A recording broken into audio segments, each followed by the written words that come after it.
хангалттай мэдээлэл байхгүй байна. Тэгэхээр асуух асуулт хэцүү байна. Энэ Андрей Голдын тусгай зөвшөөрлийг шилжүүлэх гэдэг байгаа энэ. Тэгээд оюу толгой руу шилжүүлэх гэж байгаа юм уу? Нэгдэх асуудал. За тэрнийг шилжүүлэхгүйгээр ерөөсөл одоогийн хууль тогтоомжоор дахиад шинээр гэрээ байгуулж болохгүй юм уу? Яагаад энийг шилжүүлээд тийшээ одоо оюу толгойн гэрээнд ингэж хутгаад байгаа юм бол лиценз нь Андрей Голдын одоо нэр дээр байгаа юм байна шүү дээ. Тэгээд энэ дүгнэлт бодвол нэлээд ажилласан юм шиг байгаа юм. Дээд ажлын дээд хэсгийн санал дүгнэлт гэдэг энэ дэр бол одоо саяны зөвшөөрөлтэй газар стратегийн ач холбогдол бүхий ордод хамаарч байгаа хэсэг нь тодорхойгүй гэдэг. Гэхдээ ийм ордыг бол стратегийн ач холбогдолтой одоо хамаарч байгаа хэсгийг одоо хүртэл тодорхойлоогүй юм уу? Иймэрхүү асуултууд байна да.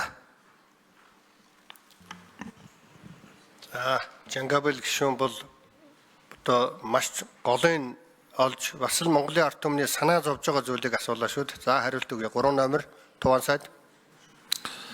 За, стратегийн ордуудын одоо эхний 15 нэмэгдээд 16 орд бол өмнө тогтоогдсон.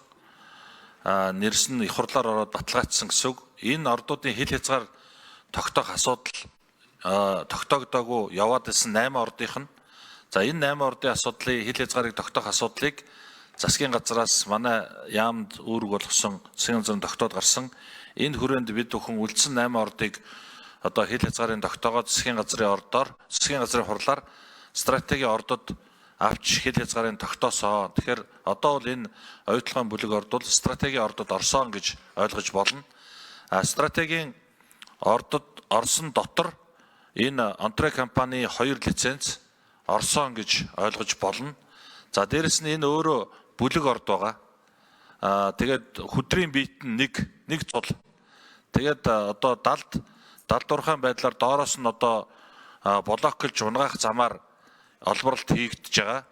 За доороос нь блоктод унгаахаар яг энэ 2 ордын энэ одоо лицензийн хил хязгаараар хөдөр зааглагдахгүй унахаа хөрвөл тэгэл бүгдээрээ нийлээл унна. Тэгэхээр энэ дээр бас энэ асуудлыг бас одоо яг энэ хэсэг рүү орж олборлохоос өмнө асуудлыг шийдэх юм одоо зайлшгүй шаардлага байгаа гэдгийг хэлье. За оюутлогоо руу шилжүүлэх асуудлыг эдгээр өмнө нь би түрүү танилцуулганд хэлсэн шийдэгдсэн. За тэгээ арбитрийн маргаантай байсан. Үүний дагуу хамтран ажиллах гэрээ хийгдээд 80-20-оор энэ одоо эндээс олох үр өгөөжөө хуваах асуудал яригдаад байгаа учраас энэ хүрээндээ лиценз оюутлогоо шилжих юм асуудал байгаа. Тэгэхээр энэ шилжилт нь бол мэдээж одоо их хурлаар шийдвэр гараад ашигт малтмал газрын төсний газар дээр шийдвэр гарч иж лиценз шилжнэ. Тэгэхээр энэний өмнө бид бүхэн асуудлаа их хурл руу оруулж шийдвэрлүүлнэ гэж ойлгож байна. Жангабел гишүүн тодруулъя.